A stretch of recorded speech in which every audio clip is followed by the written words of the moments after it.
Hello everybody, Chris Profi, Musically Obsessed. Today I'm going to be ranking the albums of one of my favorite bands, and that would be Black Flag. Now, I'm going to do a few videos. Today's video, I'm ranking just the full-length studio albums, and then I think I'm also at some point going to be doing a video on ranking the EPs.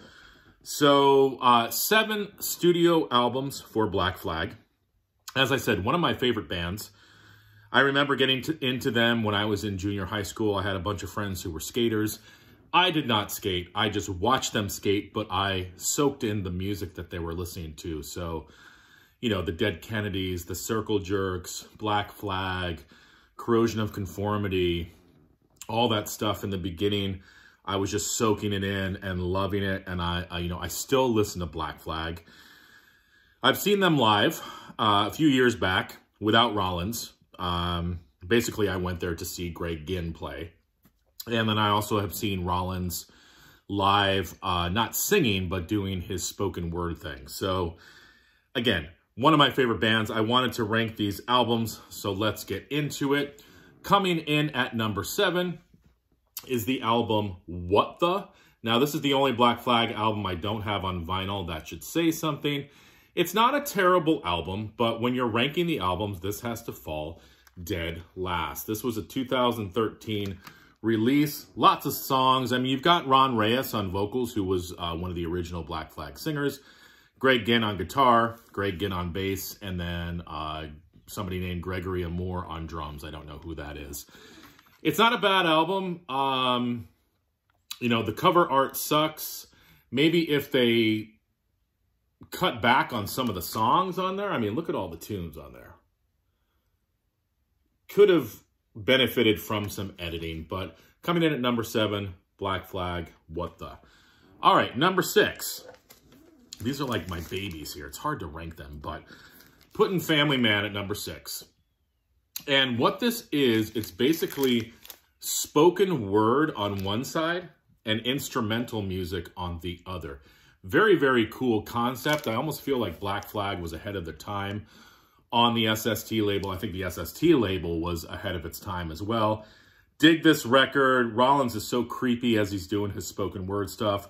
And then the Greg Ginn instrumentals are very cool. Coming in at number 6, Family Man. All right, now, the next few albums, I feel like they're all sort of interchangeable, but I'm going to try to rank them. All right, so number 5, Loose Nut. My favorite era of Black Flag. You've got Bill Stevenson on drums, Kira, the lovely Kira on bass, Rollins on vocals, and then, of course, Greg Ginn on guitar. This has some killer tunes on it. Loose Nut, Bastard in Love, Annihilate This Week. I love the deep tracks like Best One Yet and Modern Man. Sinking is such a slow, dirgy, depressing tune, and then it ends with the heavy metal of Now She's Black. So, Loose Nut, number 5. All right, number 4, a killer record, Slip It In. I've always loved that cover art.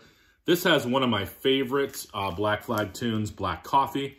I also love the instrumental Obliteration, but you've got the bars on here.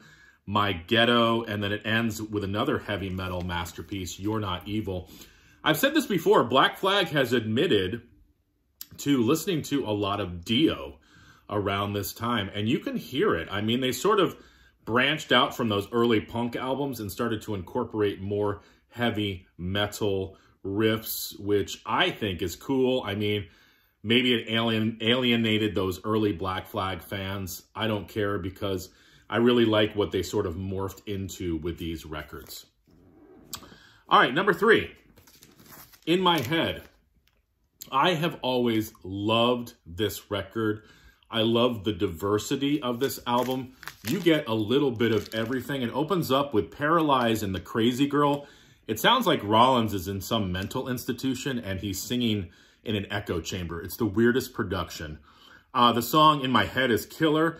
And then I think what makes this album is three of the 4 tunes on side 2. You've got Drinking and Driving, Retired at 21, and Society's Tease. Those songs are so, so good. And it kind of shows you what Black Flag had become. Again, far removed from the punk that they started with, and sort of incorporated jazz elements, free jazz elements, and metal into this hybrid of punk music, which I really, really like. All right, now, number 2.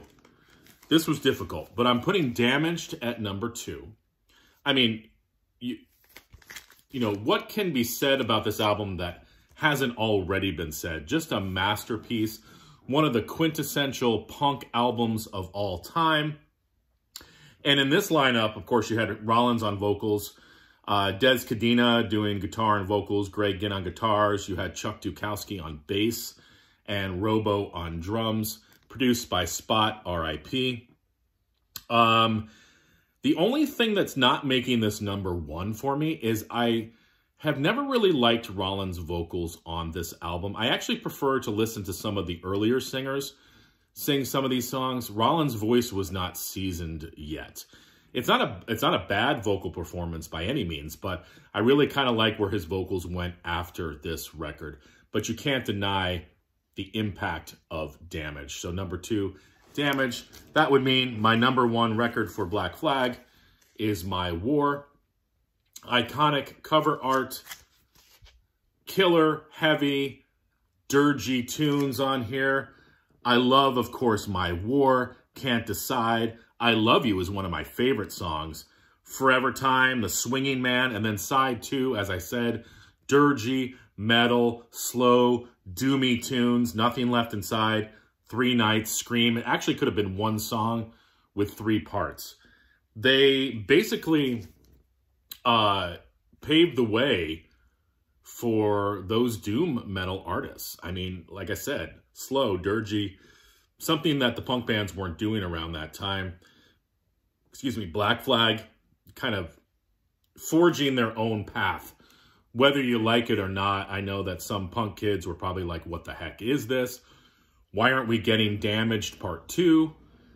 I personally feel that they made a good choice, trying not to make Damaged Part 2, do something a little bit different. Of course, there was a lot of years, not a lot of years, there were some years between Damaged and My War, so there were lineup changes. The scene, I'm sure, changed, so Black Flag had to come out with something new, and I think they did a killer job. So there you go. My rankings of the Black Flag full-length studio albums. As I said, in the next few days, I'll probably be coming out with a ranking of their EPs. All right, everyone. Enjoy.